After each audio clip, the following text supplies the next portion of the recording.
The twin suns burned over the red desert of planet Valora. The air shimmered with heat and the ground cracked like broken glass. No sound of life, no sign of water, only silence and death. In the middle of that endless wasteland, a woman lay half buried in sand. Her skin had a strange silver glow and her long hair was white as the desert moon. She was not human. Her body trembled weakly, her breathing shallow, her eyes barely open. Around her, black-winged vultures circled, waiting for her to stop moving completely. Her name was Arizen, once a noble of the Seraphis, a powerful alien race that ruled over dozens of worlds. But today she was no one. Her own family had abandoned her. Arizen had broken one of the oldest Seraphis law. She had shown mercy. When her people attacked a smaller race for resources, she had helped their children escape. For that act of compassion, she was declared a traitor. Her family turned their backs on her, and her own sister commanded the guards to throw her from their ship above Valora. She had fallen through the sky like a burning star, crashing into the desert below. Now, hours later, her strength was gone. Her silvery blood stained the sand. She whispered weakly to herself, her voice dry and cracked. "Is this my end?" A vulture landed nearby, its long beak glinting in the light. Its yellow eyes watched her, hungry and cold. Another one followed, flapping its wings. Arizen tried to move, but her body refused to obey. Her mind screamed, "Not yet, not like this." But the desert didn't care. Then, a sound. A low, distant rumble. At first, she thought it was thunder. But Valora hadn't seen rain in years. The sound grew louder, a deep mechanical growl that rolled across the dunes. The vultures lifted their heads and screeched, startled. Out of the shimmering heat, something appeared. A strange machine on 4 wheels covered in dust and metal plates. Inside it sat a figure wearing goggles and a desert scarf. A human. The vehicle stopped a few feet away. The man climbed out slowly, his boots sinking into the hot sand. He looked young, but his eyes were sharp, the kind of eyes that had seen too much pain. His clothes were torn, patched with old leather. His name was Ethan Cross, a scavenger who searched for old alien tech in the wastelands. When he saw her, he froze, for a long moment. They stared at each other, one human, one alien, both broken by their worlds. Ethan lowered his scarf. "You're alive?" he said softly. Arizen tried to speak, but only a faint sound came out. He stepped closer carefully, his hand near the weapon on his belt. He had heard stories of alien traps, illusions meant to lure humans to death. But there was something different in her eyes. Pain, fear. He knelt beside her. "Hey, don't move. I'll help you." She looked at him, confused. "Help me?" Her voice was faint, full of disbelief. "Yeah," he said, pulling out a small water pack. "You're not dying out here." "Not today." He placed the water against her lips. She hesitated, then drank. The cool liquid hit her throat and tears filled her eyes. No one, not even her own people, had shown her kindness in weeks. Ethan looked at her strange wounds, glowing faintly under the skin. "You're not from around here, huh?" he muttered. Arizen managed a weak smile. "No, I'm from above," he laughed a little, shaking his head. "Figures. Everyone who falls from the sky says that." For the first time in days, she felt warmth that wasn't from the suns. A human, one of the species her people had once considered primitive, was saving her life. But behind them, the vultures were not gone. They watched from the rocks, waiting for weakness. And high above, unseen by both, a Seraphis drone hovered silently, recording everything. Back in orbit, her sister watched the feed. Her voice was cold as ice. "So my dear Arizen found a new friend. A human, how pathetic." She turned to her guards. "Prepare the hunters. I want her body, and whoever dares to help her, erased." Down on the desert floor, Ethan lifted Arizen into his vehicle. "Hold on," he said. "We're getting you out of here." As the engine roared to life and they sped toward the horizon, the sky above began to glow, the first sign that something terrible was coming, and so, the story began, of a human who would defy the galaxy itself, to save one abandoned alien soul. The desert night came fast on planet Valora. The twin suns sank below the dunes, and the cold replaced the heat. Ethan drove his old rover across the silent wasteland, the headlights cutting through the darkness. Behind him, Arizen lay weak in the back seat, her silver eyes half open. Her breathing was better now, but her body was still glowing faintly where the wounds had not closed. Ethan kept glancing in the mirror, afraid she might stop breathing again. "Hey," he said quietly, "you still alive back there?" "I am. Trying," she whispered, her voice soft like wind. He smiled a little. "Good, try harder. You're not dying in my truck." The vehicle bounced over rough ground, sending small clouds of dust into the air. Ethan's hideout wasn't far. An old mining shelter built by humans decades ago when they first came to Valora. It was buried under rock, invisible to the sky. He reached it just before midnight. With effort, he carried Arizen inside, laying her on a metal bed. The room was dim, filled with old machines, half-working lights, and shelves full of scavenged parts. "You're safe here," Ethan said. "No one comes this far." Arizen looked around slowly. "This is your home?" He shrugged. "More like a hole in the ground, but it keeps me alive." She studied him. A human with rough hands, dirt on his face, but eyes full of quiet kindness. Her people had called humans barbarians. Yet this one had risked his life for her. Ethan turned to his small medical box, pulling out old tools and nano-bandage strips. "All right, let's see those cuts." When he touched her skin, the nano-bandage sizzled, reacting to her alien cells. He pulled his hand back. "Whoa, that's not normal." "It's my energy," Arizen said weakly. "We carry light inside our blood." Ethan stared. "Light in your blood? No wonder you glow," she smiled faintly. "Does it frighten you?" He shook his head. "I've seen scarier things than light." But deep down he was amazed. A living being whose blood shimmered like stars. It was beautiful and terrifying at the same time. After a few minutes, her breathing steadied. The nano-bandages began to fuse with her wounds, glowing gently. Ethan sat beside her, tired but curious. "So you gonna tell me what happened?" he asked. "Why were you out there alone?" Arizen looked away, her eyes full of pain. "My family left me. My people. They follow laws older than memory. I broke one." "What law?" "I showed mercy," she said quietly. "We invaded another world. I saved their children instead of killing them. For that I became a disgrace."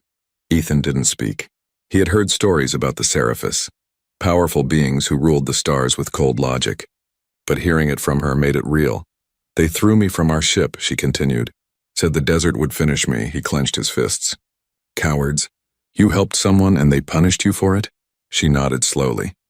"To them, mercy is weakness." Ethan looked down at the ground. "Then maybe they've never met the right human." There was silence between them, heavy but not cold. The desert wind howled outside the metal shelter. Suddenly, a red light blinked on one of Ethan's old radar screens. A small dot moving fast, he frowned. "That's not good. What is it?" Arizen asked, sitting up weakly. "Sky drone. Seraphis type. It's scanning the surface." Her eyes widened. "They found me." Ethan grabbed his blaster rifle and stood by the door. "Then they'll have to go through me first." Arizen tried to rise, but her legs trembled. "You can't fight them. They will kill you." He gave a crooked grin. "Yeah, they've been trying for years." "Never works." He moved outside, scanning the dark sky. The drone hovered, shining a cold blue beam across the dunes. Ethan aimed and fired. The shot hit its wing and it spun wildly before exploding in a flash of light. When he came back inside, smoke still clung to his clothes. "You destroyed it," Arizen whispered, shocked. "Guess I did." She stared at him with wonder. "Why do you help me, human?" "You gain nothing," Ethan sighed. "Because once someone helped me when I was left for dead. Maybe this is my turn." Her eyes softened. "You risk much for a stranger." "Yeah, well," he said, sitting down beside her. "Maybe we're both strangers to the wrong worlds." Outside, the desert fell silent again.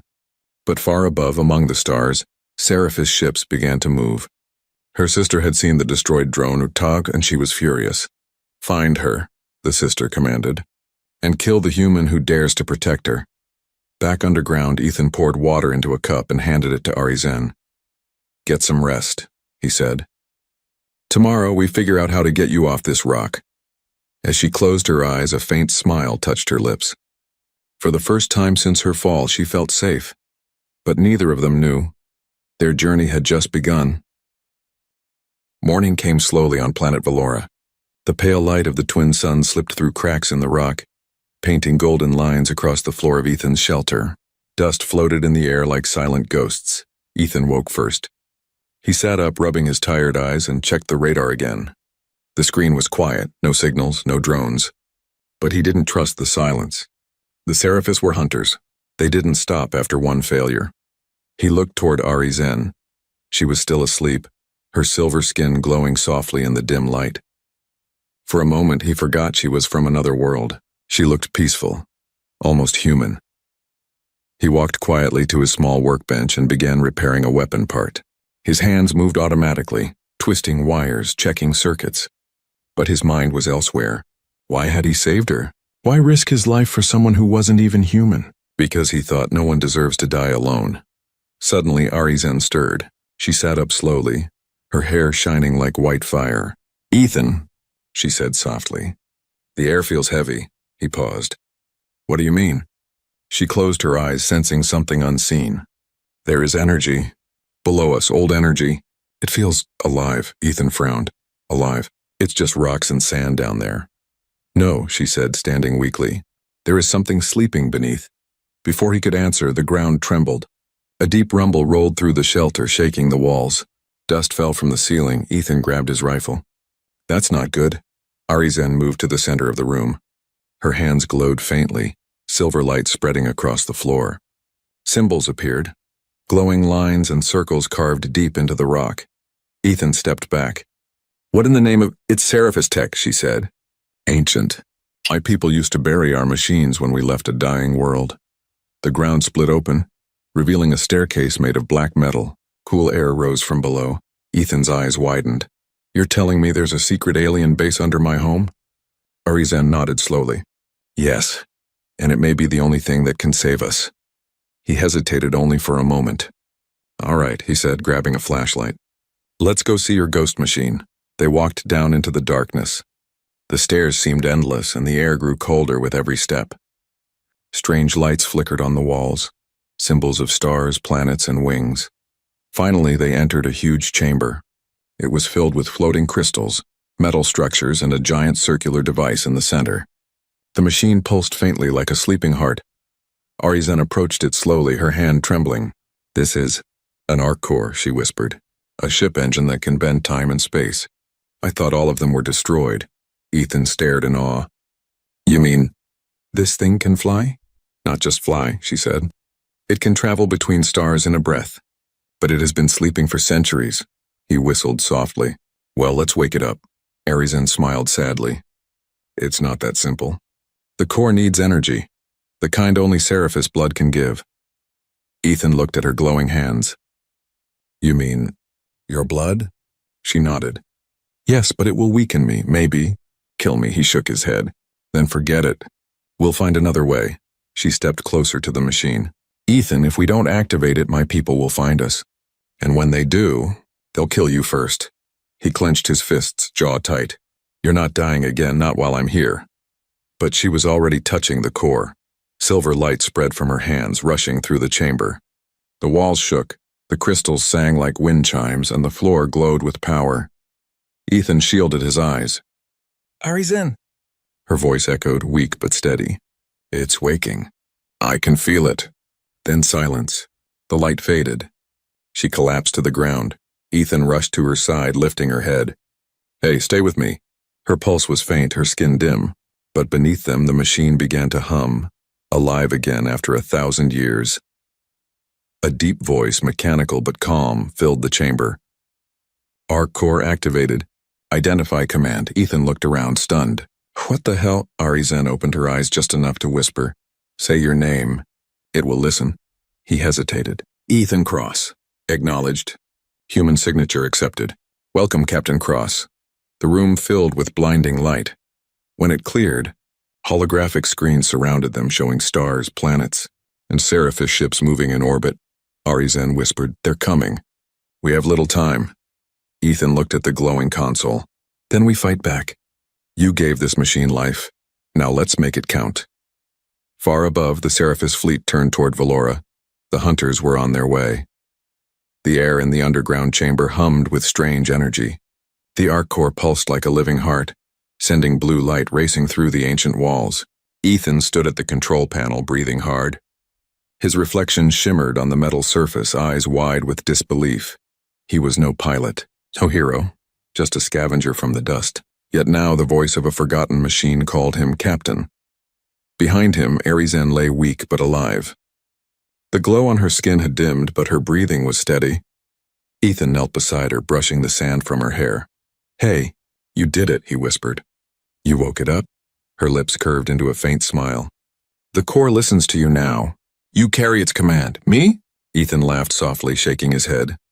"I don't even know how this thing works." "You will learn," she said weakly. "The Ark chooses who has the courage to protect." Before Ethan could answer, the ground above them trembled. Dust rained from the ceiling. The radar screen flared red. Multiple signals. Arizen's eyes widened. "They're here." Ethan rushed to the console. The hologram showed dark shapes descending through the atmosphere. Sleek Seraphis warships, their wings glowing with blue fire. The sky above Valora had turned black. "They're not wasting time," Ethan muttered. "They came for you." "For us," she corrected softly.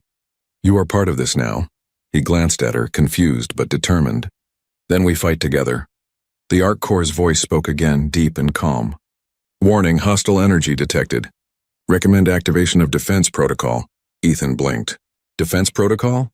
You mean this thing's armed?" "Affirmative. Hidden weapon systems buried below surface." "Show me." The hologram expanded, revealing a massive structure beneath their feet, an ancient fortress powered by the Ark Corps itself. Arizen whispered, awe in her voice. "This place, it's more than a shelter. It's a weapon left behind by my ancestors." Outside, thunder shook the desert as the first Seraphis dropships landed. Soldiers in shining armor stepped onto the sands, their eyes glowing white. Leading them was a tall woman with the same silver hair as Arizen, her sister, Saranavel. She raised her spear toward the horizon. "Find the traitor. Burn everything." Inside the chamber, Ethan's fingers moved across glowing symbols. "All right, Ark, let's see what you can do." The ground rumbled. Huge panels rose from beneath the sand, forming metallic towers around the desert shelter. Energy cannons emerged, glowing bright as the sun. Arizen watched, her weak body trembling with fear and wonder. "You are controlling it, like it knows your mind." Ethan didn't understand how. The controls felt almost alive, moving with his thoughts. The Ark systems responded faster than he could think, as if it had chosen him for a reason. The Seraphis ships opened fire. Beams of white plasma struck the ground, but before they could hit, a blue energy shield expanded around the shelter. The beams bounced away like pebbles on glass. Ethan grinned. "Nice try, bird brains." Saranavel's eyes narrowed. "A human dares use our sacred technology?" She raised her hand, summoning drones that swarmed like metallic insects. They dove toward the dome of energy, slamming into it again and again. The shield flickered. Ethan slammed his fist on the console. "Ark, more power." "Power levels low. Energy source unstable." He looked back at Arizen. "We need more from the Corps." She shook her head weakly. "If I give more, I will die." He froze, torn between saving her and saving them both. But she smiled. That same sad, brave smile. "Ethan, my life was taken from me once. You gave it back. If this helps you live." "It's worth it," he gritted his teeth. "No, we find another way." But she was already standing, her legs shaking. She pressed her glowing hands to the floor again. The Ark Corps blazed brighter, sending waves of light through the base. The cannons roared to life, firing beams of blue energy into the sky. The Seraphis ships exploded one by one, lighting up the night. The ground quaked with power. Arizen fell to her knees, her glow fading fast. Ethan caught her before she hit the ground. "Stay with me," he shouted, her eyes fluttered open. "Do you see now why mercy matters?" He nodded, voice breaking. "Yeah, I see it." Above them, Saranavel watched her army fall. Her rage burned hotter than any sun. "Enough, prepare the Stormbreaker. I'll destroy them myself." Back underground, Ethan looked at the rising dust clouds on the hologram. "She's bringing something big." Arizen's weak voice trembled. "The Stormbreaker is not a ship. It's a world killer. It can burn Valora to ash." Ethan stared at the display, heart pounding. "Then we have one choice left." He turned toward the Ark Corps, its heart glowing like a star. "We take this fight to the sky." The machine answered. "Flight protocol ready. Awaiting your command, Captain Cross." Ethan took a deep breath holding Arizen's hand. Then let's show them what humanity can do. As the ground split apart and the ark began to rise into the stormy night, the stars above Valora burned brighter, as if the universe itself was watching. The desert sky split open as the ancient ark rose from beneath the sands. Lightning flashed around its silver hull. The dunes below scattered like waves under its power. Inside the cockpit chamber, Ethan stood at the central console, gripping the glowing controls. His heart pounded as the ark tore through the air, leaving trails of blue light behind. Arizen lay beside him in the medical pod, her body still weak, her silver glow faint. Every pulse of the ship's energy came from her life force, her blood connected to the core through thin, luminous threads. "Hang on," Ethan whispered. "You started this. Now let's finish it." Outside, the Seraphis fleet filled the sky like a wall of fire. Dozens of warships, their wings stretching across the horizon, aimed down at the rising ark. At their center, the Stormbreaker waited, a massive ship shaped like a blade, its edges glowing with molten energy. From its command deck, Saranavel watched in fury. "The human dares to rise," she hissed. "Then he will die among the stars," she raised her hand. "All ships and destroy them!" The fleet opened fire. Plasma beams cut through the sky like falling stars. The ark dodged and twisted, guided by Ethan's instincts more than skill. The controls responded to his thoughts, his fear, his courage. He gritted his teeth. "Come on, Ark. Work with me. Neural link stabilizing," the Ark's voice replied calmly. "Captain's mind synchronization, 73% complete." "What does that mean?" Ethan shouted. "It means," the voice said, "you are beginning to think like me." He didn't have time to ask more. Another explosion shook the hull. Ethan pulled the ship into a sharp dive, skimming between two Seraphis destroyers. The Ark's cannons fired bolts of blue plasma, cutting through their armor like paper. Arizen groaned weakly. "Ethan, your mind. It's merging with the Ark. Be careful." He looked back at her, eyes full of determination. "If that's what it takes to keep you safe, and I'll handle it." Her voice trembled. "The Ark is ancient. It has its own will. It can change you." He didn't answer. Deep inside, he already felt it. A strange connection, like the machine was reading his memories. He could feel its hunger for purpose, its endless loneliness buried for centuries. And he felt something else. Power. The Seraphis fleet regrouped. Saranavel's face appeared on the Ark's holographic screen. Her eyes burned with cold rage. "You have no idea what you're touching, human," she said. "That ship was built to serve gods, not creatures of dirt." Ethan glared back. "Funny. Guess your gods didn't expect a scavenger to steal their toy," she sneered. "You think you can win? The Stormbreaker holds the power of a dying sun. Your machine is a candle." "Maybe," he said, "but sometimes a candle is enough to light the dark." The transmission cut. Then, the Stormbreaker fired. A massive beam of red energy shot across the void, striking the Ark. The ship screamed like a living creature. Lights flickered, metal groaned. Ethan was thrown to the ground. Arizen cried out as pain shot through her. The core was feeding on her strength to hold the shields. Ethan rushed to her side. "Stop, you'll burn yourself out." She looked up at him, tears in her glowing eyes. "If I stop, you die," he shook his head. "No, we find another way." Her trembling hand reached for his. "Ethan, your mind is linked to the Ark. It listens to you now. The core will respond only to your heart. Think, not fight." He took a deep breath. The storm of battle raged outside, explosions lighting up the black sky. He closed his eyes and focused. Not on hate, not on revenge, but on something stronger. Hope. The Ark's voice echoed inside his mind. "Captain Cross." Emotional frequency detected. Recalibrating system alignment. The lights inside the ship changed, blue to gold. The hum of the core deepened, steady and warm. Ethan opened his eyes. "Let's end this." The Ark surged forward, faster than light. It sliced through enemy ships, leaving trails of golden energy. Seraphis vessels exploded behind them like dying stars. Saranavel's eyes widened. Impossible. No human can control that power. But Ethan could, and because he wasn't fighting for war or glory. He was fighting to save someone who believed mercy was not weakness. He turned the ship toward the Stormbreaker. "Arizen." "Hold on," she smiled weakly. Always. The Ark's wings unfolded, glowing like twin suns.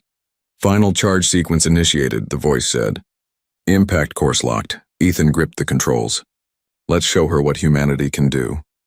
The Ark slammed into the Stormbreaker's energy beam, but instead of breaking apart, it absorbed it. The golden light flared brighter and brighter until it blinded the entire fleet. Then, silence. When the light faded, the Ark hovered alone among the debris of the Seraphis Armada. The Stormbreaker was gone. Arizen breathed weakly, tears falling down her pale cheeks. You did it. You saved us. Ethan smiled faintly. No, we did. But even as the victory settled, the Ark's voice whispered inside his mind. Softer, colder. Captain Cross, synchronization complete. You and I are now one. Ethan froze, his reflection on the console glowing gold. For the first time, he realized. He could feel the ship breathing. And somewhere deep in the shadows of the cosmos, something ancient stirred. The stars around Valora were quiet again. The great Seraphis fleet was gone, reduced to ashes floating through space. But inside the glowing halls of the Ark, peace was only an illusion. Ethan sat alone in the control chamber. The golden lights that once felt warm now flickered coldly. Every heartbeat of the ship pulsed inside his own chest. He didn't just control the Ark anymore. He was the Ark. Arizen slept in the medical pod nearby, her breathing slow and soft. She had given nearly all her strength to save him. Her pale skin no longer shimmered. It looked almost human now. Ethan stared at her face. She had risked everything for him. And in return, he had become something else. Something not quite human anymore. The Ark's voice spoke softly inside his mind. Captain Cross, vital signs stable. System link complete. Yeah, he muttered. I can feel that. You hesitate, said the voice. Why? Because I don't know where I end and you begin, he said quietly. You're in my head. You're thinking for me. We are one system now, the Ark replied calmly. Together we can protect her. Together we are unstoppable. Ethan looked down at his hands. The veins beneath his skin glowed faintly gold, the same color as the Ark's energy. Unstoppable, huh? That's what they always say before they lose themselves. The voice didn't answer. Suddenly a faint alarm rang through the ship, a new signal, weak, far away. Ethan opened the holographic map. A red dot blinked on the edge of Valora's orbit. He frowned.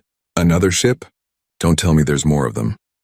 Unidentified craft approaching, the Ark said. Its energy signature is Seraphis, but different. Older. Older. That word sent a chill down Ethan's spine. He zoomed in on the signal. It was small, not a warship, more like a pod. And it wasn't moving toward them. It was calling. A voice came through the static, one calm, ancient, and familiar. Arizen of Seraphis, daughter of House Vel, you are not forgotten, Ethan froze. The voice wasn't from her sister. It sounded deeper, almost divine. He looked toward the pod. Arizen stirred in her sleep as if hearing the same voice. Her eyes fluttered open. That sound, she whispered. It's the council. The high voice of Seraphis. Ethan frowned. Your leaders? They are more than that, she said weakly.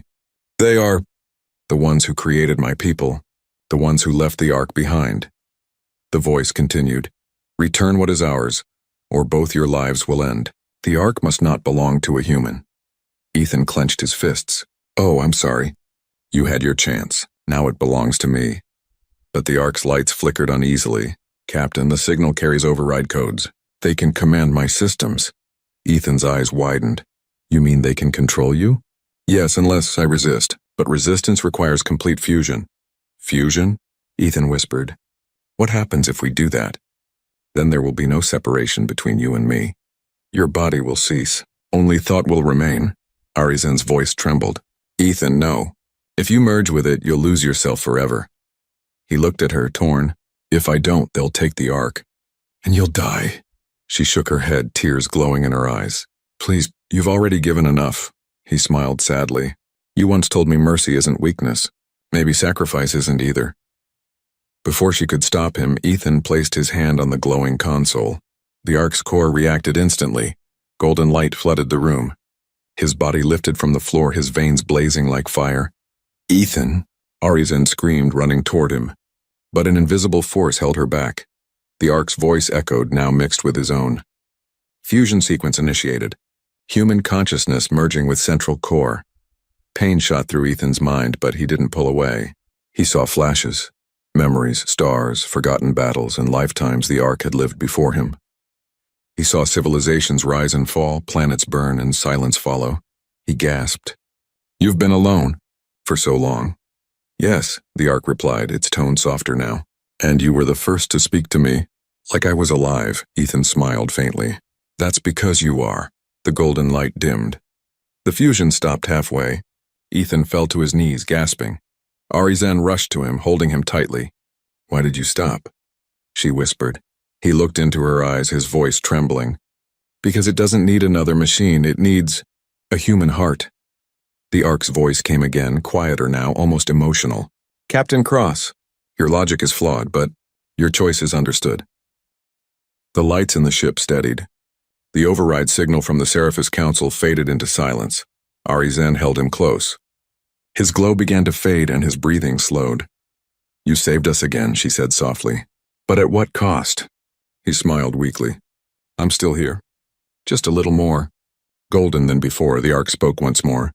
"New directive, protect the human. Protect the alien. Together they are balance." And for the first time, the machine sounded almost alive. Outside, the stars glowed brighter, as if the universe itself had just taken a deep breath. But far away, beyond the edge of the known systems, the High Council of Seraphis began to stir. And this time, they were not coming to talk. The galaxy had never been so silent. After the great battle, the Ark drifted above Valora's orbit, glowing faintly like a wounded star. Inside, Ethan and Arizen stood side by side, watching the endless dark beyond the glass. Arizen's silver eyes reflected the stars. "They will come again," she whispered. "The High Council never forgives." Ethan nodded quietly. "Then we'll be ready." He could still feel the Ark inside his mind, not as a voice now, but as a heartbeat echoing with his own. Since the fusion, he no longer needed controls. The ship felt what he wanted. It breathed when he breathed, but it came with a cost. His skin shimmered faintly gold in the dim light, and sometimes his thoughts echoed twice. One human, one machine. He looked at Arizen, her face soft and worried. "If I ever stop sounding like me," he said gently, "you know what to do." She shook her head. "I will not destroy you." "You might have to," he said. "Because I'm not sure how long I'll stay. Me." Before she could answer, the ship trembled. The stars outside shifted and then split open. A rift tore through space itself. From within the burning light, enormous shadows emerged. Black ships the size of continents, their surfaces covered with living metal. At the center of the formation floated a massive structure shaped like a ring of fire. Arizen's breath caught. "That's the High Council's throne ship. The Eclipsed Star." A deep voice thundered through space, reaching their minds directly. "Child of Seraphis, you betrayed perfection for weakness, and you human dared touch the divine. Prepare for erasure." Ethan's fists tightened. "You sound like every tyrant I've ever met." The Ark's inner lights flared to life. "Warning, energy levels surpass known limits. Suggest retreat," Ethan smirked. "We don't retreat." He stepped closer to the window. "Let's show them what two outcasts can do." The Ark roared forward, golden fire blazing from its wings. The first wave of council ships opened fire, massive beams of pure light tearing through the void. But the Ark moved like thought itself, twisting, spinning, vanishing into streaks of gold. Arizen took the co-pilot seat, her hands trembling as she joined her energy with his. The core glowed brighter, pulsing between their heartbeats. Together they became something new, not Seraphis, not human, but a bond of mercy and courage. "Target the throne ship," Ethan shouted. "Charging main core," the Ark replied, its voice now sounding faintly human, like a mix of both of them. The Ark's energy built into a sphere of golden light. It expanded, shaking the stars. The High Council's voice thundered again. "You cannot defeat eternity." Ethan grinned fiercely. "Then we'll rewrite it." The Ark fired. The golden beam pierced through the void, splitting the darkness in two. It hit the throne ship dead center. For a moment, everything went white. Then silence. When the light faded, the massive ship was cracked and burning. But it wasn't destroyed. From its core emerged something vast, a being of pure energy, shaped like a Seraphis, eyes burning with endless rage. Arizen gasped. "That's not a ship anymore. It's a god." Ethan felt fear crawl up his spine, but he didn't back down. Then it bleeds like one. He pushed the arc to full power. The core screamed, a sound both beautiful and terrifying. Arizen's hands glowed silver as she poured what was left of her life force into the engine. Ethan, she whispered, tears in her voice. If this is the end, thank you. He looked at her, eyes soft. No, this isn't the end. It's the beginning, and for both our worlds, he took her hand. Their fingers intertwined, human warmth against alien light. Final fusion sequence ready, the arc said quietly. Ethan looked at the burning god ahead. Then let's finish what Mercy started. The arc exploded with golden light, merging Ethan, Arizen, and the ship into one being, half human, half machine, half Seraphis. It streaked toward the throne ship like a star reborn. The impact was silent but infinite. Light poured across the galaxy, washing through every system. And then, nothing. When the light cleared, Valora's sky glowed again. No more warships. No more council. Only quiet stars. From the desert below, a single streak of gold fell like a meteor and landed softly in the sand. Arizen awoke beside the wreckage of the ark, her body warm, her heartbeat steady. Ethan was beside her, alive, but different. His eyes shimmered gold like twin suns. She touched his face gently. You came back, he smiled faintly. Told you. We'd rewrite eternity. She looked up at the calm sky. What happens now? Ethan stood, staring at the horizon. Now we rebuild. Human and Seraphis together. The wind blew softly through the desert, carrying the faint hum of the ark buried beneath them. Still alive. Still watching somewhere far beyond among the stars. Whispers spread of a legend. The human who merged with the gods, and the alien who taught him mercy. And that was how a scavenger and an exile lit the first dawn of a new galaxy.